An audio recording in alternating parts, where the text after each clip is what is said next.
Hey everybody, my name is Marcus Stone, and in this video I will show you how you can simply add friends in Call of Duty, Warzone or Call of Duty Modern Warfare. So let's start. The first thing you want to do is just be in your Call of Duty.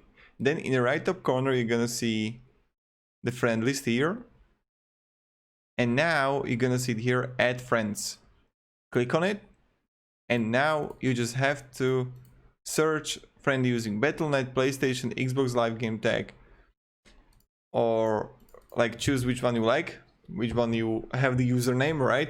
And then you're gonna see like the send invites here. So if I add someone, I will see the send invites. So again, you are in Call of Duty, right top corner, then add friend, right here the Activision number or whatever, and this is how we do it.